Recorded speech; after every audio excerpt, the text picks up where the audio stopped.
Good evening, everybody. We're so pleased to have you here, and I'm up here with the members of the Arod Quartet, who are going to be giving us a real treat this evening.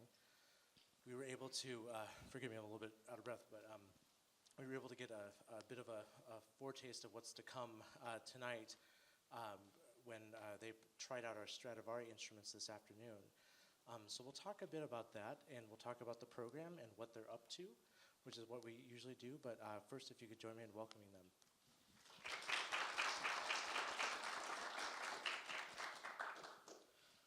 Just because this is your second tour to the U.S., is this correct? Yes.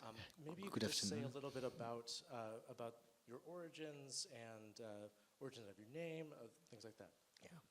So we are a French string quartet, as you can hear in my accent. And as you said, we are still discovering your country, and we went here one time already when it was in last March, and we played in New York, we played in Canada, but it's the same continent, and but this one is really our first full American tour. We went to Alabama, we went to Oklahoma. We were in Chicago yesterday, today Washington, and tomorrow we are leaving for California. So we are quite still jet lag. And yes, everything is so different, and so, yeah, we are very amazed by how American people are very open and very welcoming from foreign people, and it's very exhausted, but a real joy for us to discover this country. Well, when we were first learning about your quartet, we didn't know how to pronounce the name. And so a colleague of mine kept saying the Arod Quartet. And so we tried to get the J-Lo Quartet to come and join to make an octet, but we couldn't do it. But now we know that was anybody, yeah. But we're pleased about just to have you here, and maybe you could just say a little bit about where that name comes from. The Arod. Actually, we know that Arod, it's a baseball player here in America, no? Yeah. But it's not our name. It's not about this. It's just about a book named Lord of the Rings from Tolkien. Maybe you know it. And inside there is a horse, and it's the horse of the hero. And we just like the name and the symbol of the companion of the story. That was it. Sure.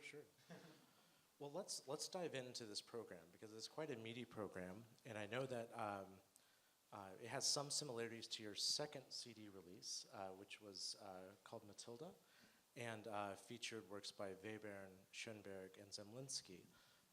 Tonight we don't have the Schoenberg because we don't have a soprano to sing. I offered, but nobody didn't take it. But you've got this kind of really compelling program, and maybe we could start just at the beginning and go through it just a little bit about what attracts you to these pieces, maybe starting with the Schubert, because it's an unusual choice. We don't get to hear the fourth string quartet of Schubert that often. Yes, and it's a pity, I have to say, because all the 11th earlier string quartet by Schubert are just amazing. They are really in the folk culture of the Austrian style. You can almost think sometimes you are between the early Beethoven and in the late Mozart. So it's really tricky sometimes to really know where we are, but we are with Schubert actually, because it's so typical, and you can already hear all the things that will happen after with the famous quartet, Rosamund, Death and the Maiden. Everything that make Schubert his style, you have already everything in the earlier pieces. So this particular fourth quartet, he composed it when he was 16 years old. And the beginning is an adagio, very dark, very...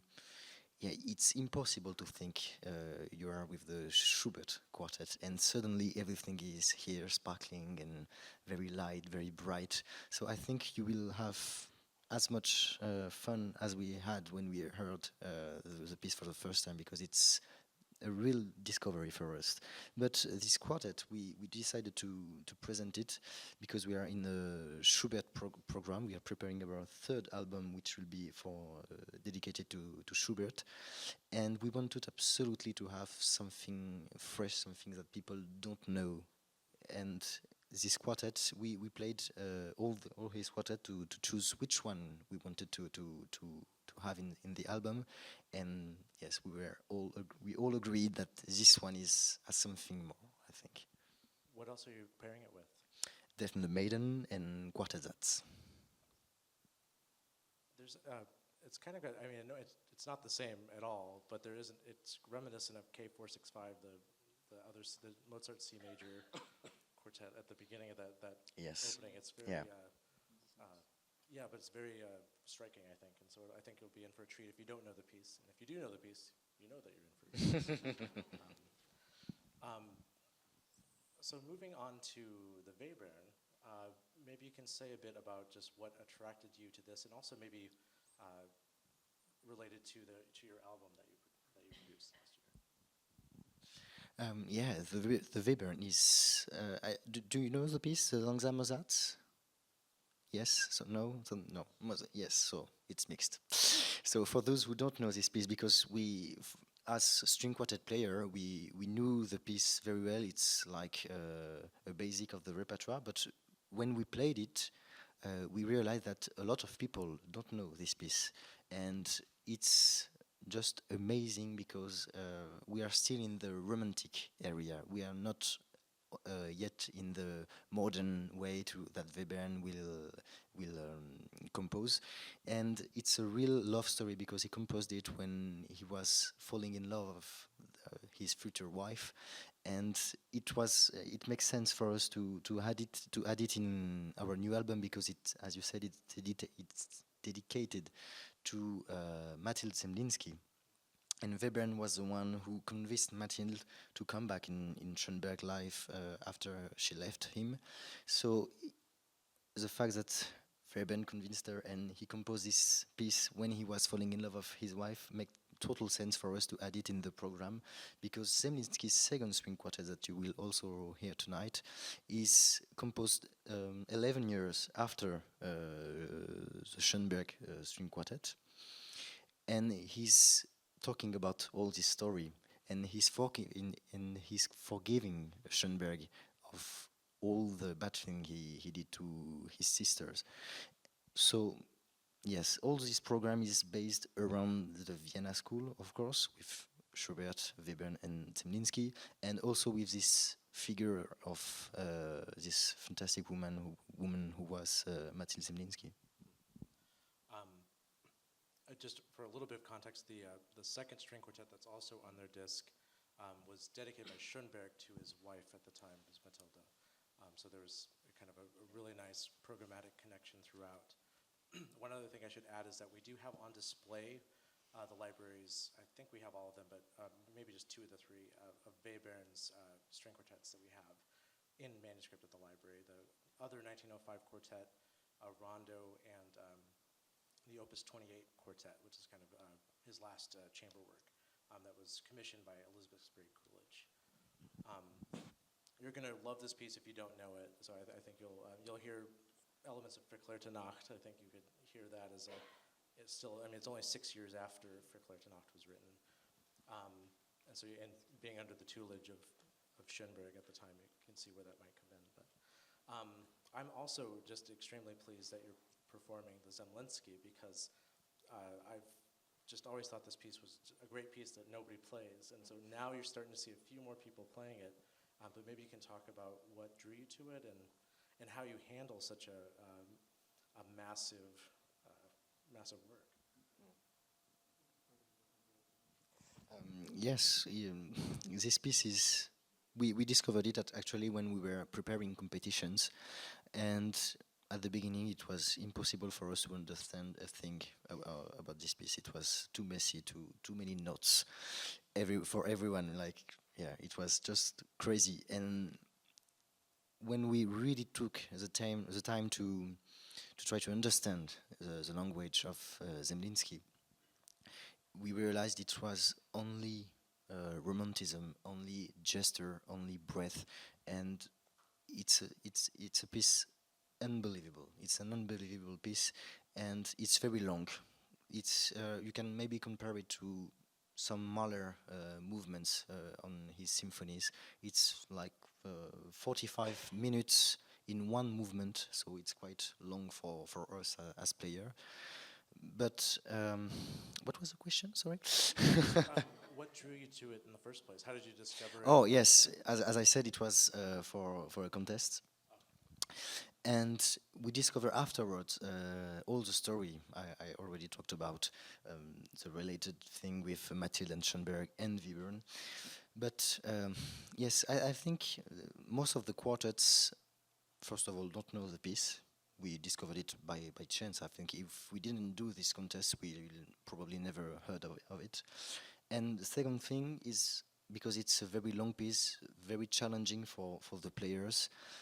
It's a big work you have to do to achieve something is this piece, I think. And when we talked with the quartets who played the piece, we were all agree about it. It's yeah, but it's a thing I think that all quartets should do, because you learn so much about your group, about technical thing in the group, and I think there is a before and an after this piece. It's maybe like some very big piece of the repertoire, like Lyric Suite or some Beethoven late string quartets. After you play this piece, you're not the same quartet, I think. And I have to add that the story is we had to choose one quartet in the list for the competition, and one friend who is in the Diotima quartet told me that you have to play this piece, Zemlinsky, and we said okay, we see, and when we practiced just 1 week, and after 1 week it was so difficult. I called him, I said, what the hell you said that? And after we just fell in love with this piece. Well, so you know that the library also has this holograph manuscript, and we've got it on display out there, so you can check it out as well. We have a lot of the Second Viennese School works held at the library, especially quartet works. So that's something that you can also come to the library and check out on your own if you're interested in this music. I thought, another thing that would be nice to talk about, just given your background and how you got started, is Mendelssohn, and in particular how he seems to be a composer around whom you really kind of grew with over the years. But maybe you can say a bit about that, because I know that your first album was a Mendelssohn disc.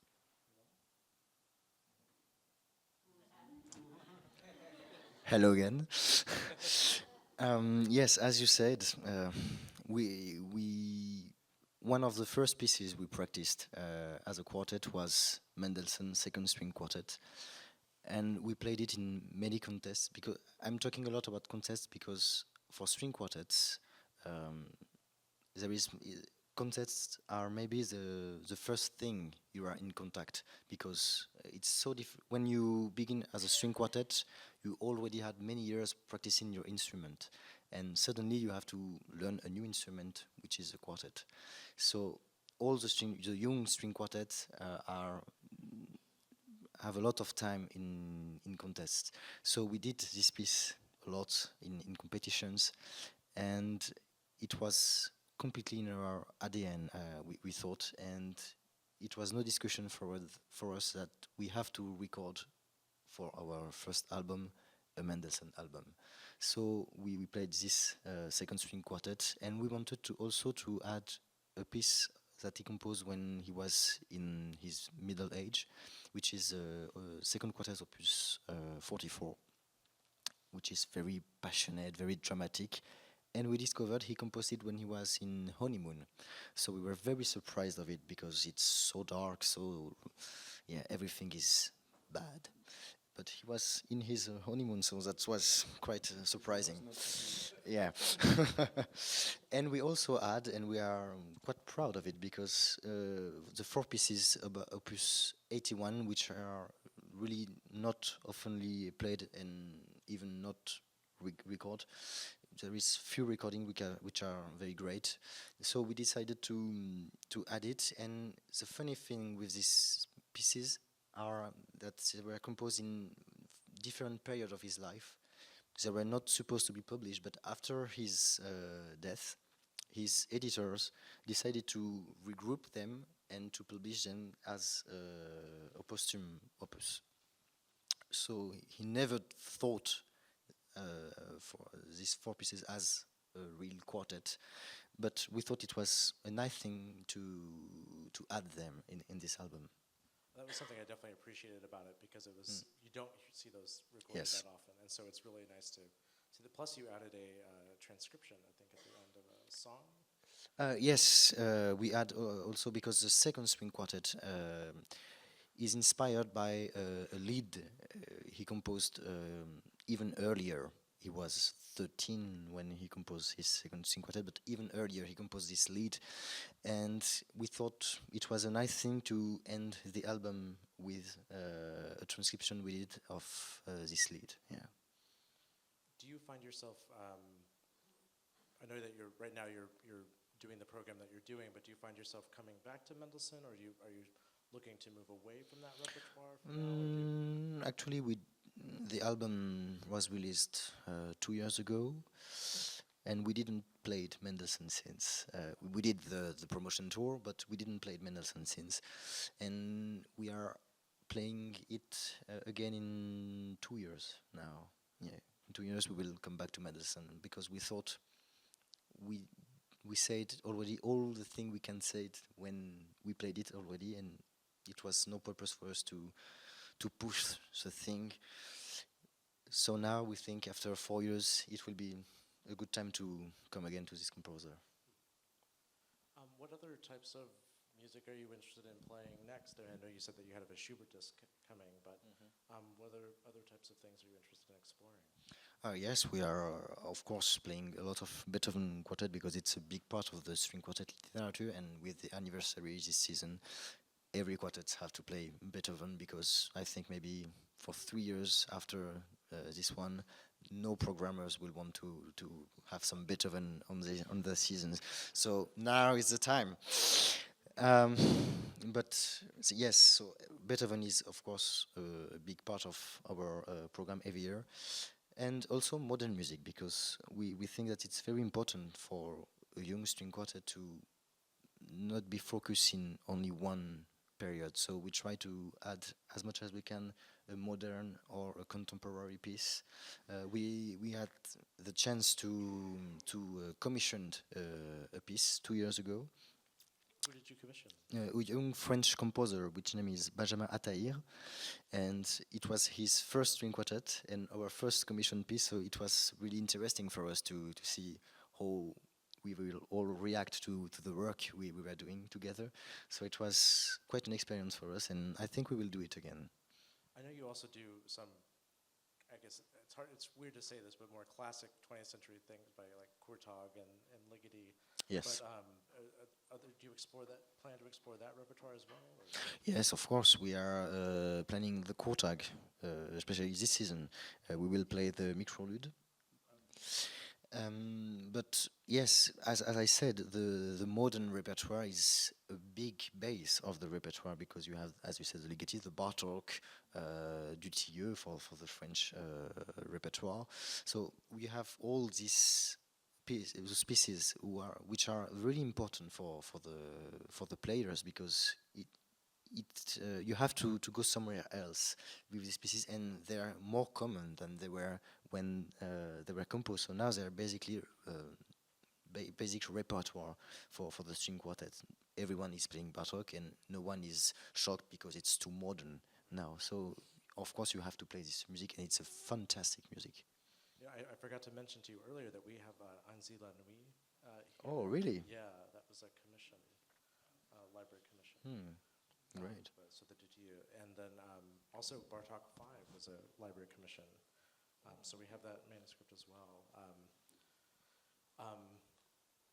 One thing I think it would be interesting to get your feedback on I know that you had an interesting experience. You have your own wonderful instruments that you'll hear tonight, but maybe you could say a few words about trying out the library's Stradivari and other instruments today.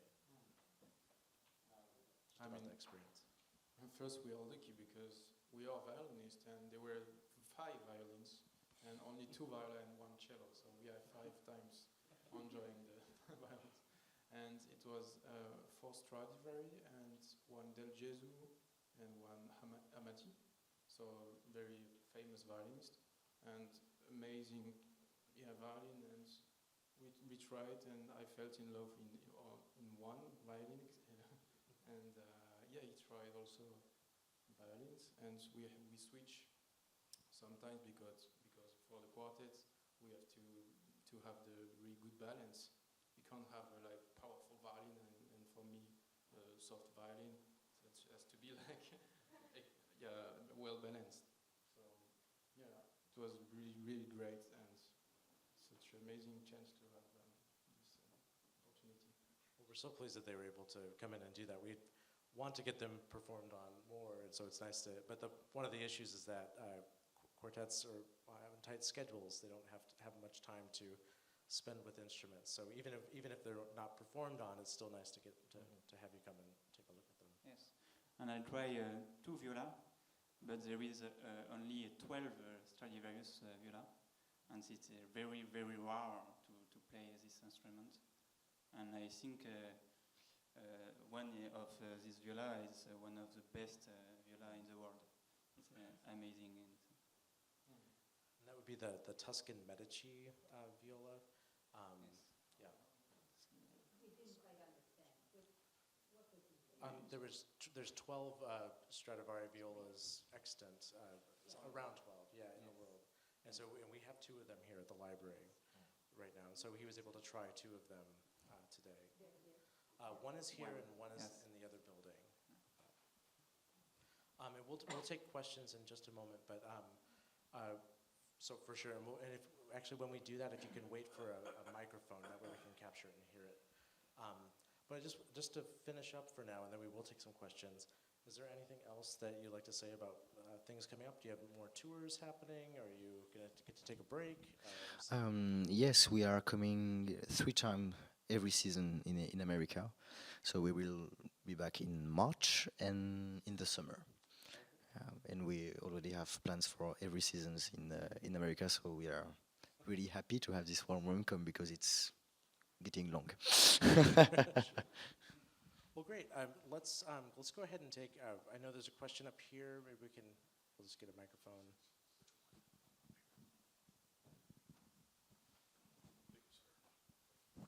Talking about the instruments, I noticed there's a Gueri in there. Did you have an opportunity to try that? And your feelings about that? You were talking about an instrument that was strong. Yeah, actually, it's so different. Every instrument are different. Sometimes everybody knows Stradivari, for example, but sometimes you are surprised that there are not good violin. Sometimes, for example, once I tried a violin maker. He was like, proud of himself. Said, just try this violin. Said, what the hell is this violin? Said, it's a Stradivari. Oh, sorry. So first it's just a name, but this is of course exceptional. It's 5 Stradivari. It's very good Stradivari. And what's the question? Yeah, the Guarneri. Yes. Yeah, it's also different. But it was all nice. I mean, all the instrument was really nice. But I'm talking about the tonality between the 2 different instruments of the makers. That's a question because I think Stradivari is more refined, and Del Gesù is more strong, powerful instrument, but deeper sound, and we said like grizzly sounds. I don't know what to say. The animals, grizzly, grizzly sound. I think that also different violinists react differently to each one. So remember, you were more responsive to the ward, I think, was the one, and that was unusual because often people respond to the Betts or to the Chrysler. Alex, you seem to like the Chrysler. It seems.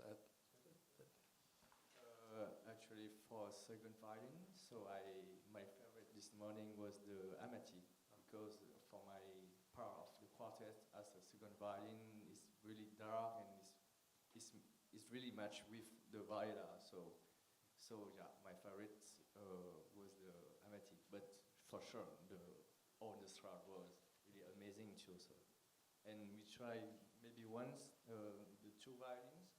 In London, the Stradivari violins, but this was really really amazing this morning because we had for the first time the whole set for the quartet on the Stradivari. So yeah, so Well, it was something. the response is always Stradivari. So yeah. Sorry. Are there any other questions?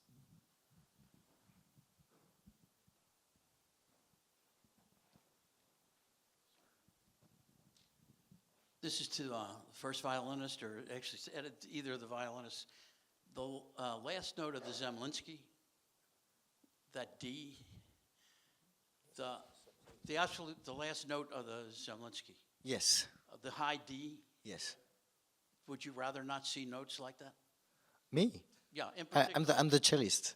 I'm sure you don't want to It's see notes really like rare to have this type of notes in my part. I played it. Yeah. I have to count. Is that not, okay with you? That register? I think it's fine. You will see it tonight. How much higher could it go? Not so high. It's fine. What's that? You can hear it. It's not like ultrason. I don't know to say. It's not like a laser sound, like something you can't really hear because it's so high. It's still nice to the ear. Yeah.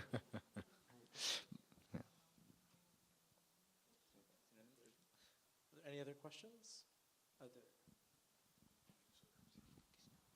I'm sure this will be in the program notes, but I'm just curious, how did you four discover each other and decide to start a quartet? So we all met each other in Paris because we were at school together. So Jordan started a quartet with other people, and then when he decided to do this really seriously for string quartet, so we came just later, a few months later with Sami and I, and then we did competition, and Tanguy joined us 1 year ago. But maybe a particular thing about our group is most of the time string quartets are made by people who are friends at school and decided to play together, and then they have some concerts. No one knew each other. I don't know those people. But some friends introduced us, and the quartet really began directly by really working as professional in a way, because it was only work that we were not really friends because we didn't know each other, and by playing together and spending more time together, we are more than a family now. But yeah, we didn't know each other, and when our former viola stopped playing viola because he wanted to be a film music composer, someone suggested us Tanguy, which we didn't know at all also. So yeah, we are in this process by not know each other. But yeah, now I think we have a good set. Are there any other questions?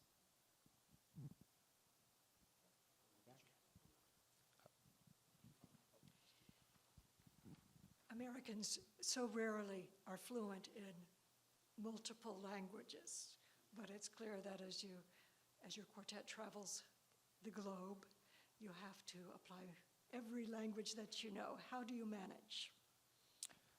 As you can hear, our English is still very bad. But yes, the good thing is that now almost everyone is speaking English around the world. So we just have to improve our English, and I think it will be already nice to have a good proper English. But Jordan is learning German, and it's very useful because a lot of yes, but a lot of things are written in German in the schools, especially in the Vienna school. They are not writing in Italian like it was normal to do. Everything is in German with very long sentences, so you need to have someone who speaks a bit of German. Sometimes this is tricky because it's written a sentence, and when you translate, it's for example, you have to play, you have to hesitate. But what does it mean? And in fact, we asked a German teacher, and he said, "No, it's a ralentendo, ralenti, slow motion, in slow motion." So yeah, it's really difficult the German language. German people, no.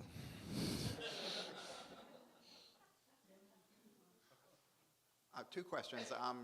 Does this reference to German dynamic markings and so on? Does this mean that you are performing the second Viennese school quartets in general, Schoenberg, Berg, and Webern, not just the early Webern we're hearing tonight? And also, do you ever do concerts or record with, say, a pianist in piano quintets? Actually, for Webern, there is only the first string quartet that we didn't play. We began playing Schoenberg by playing the other repertoire, the Fmsatz and the Bagatelle. So we are playing, of course, not only the Langsamer-Satz, which is more romantic in a way. And what was the second part? Do you ever give concerts or record with pianists to do piano quintets? Yes, of course. Every season we are doing chamber music with other instruments. It's very important for us to have some fresh blood in the ensemble and to try other things. So yes, we didn't play in America yet as a quintet, but maybe soon. We hope so. You do clarinet repertoire as well. Like Yes, we played a lot with clarinet. Yeah. Following up upon that, how often do you play with a soprano? Have you performed with soprano singing French poetry as well as the German poetry underlying the Schoenberg second? Unfortunately, but unfortunately the repertoire for soprano and string quartet, as you can imagine, is not really big.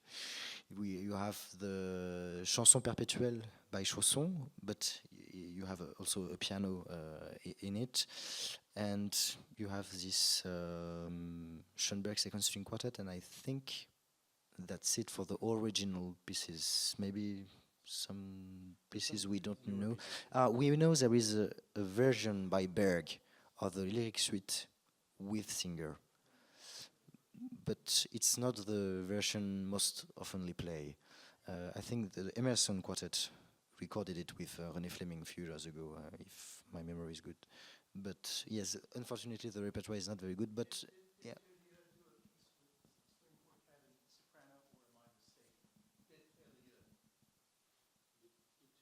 Dutilleux? No, we're not aware of this piece.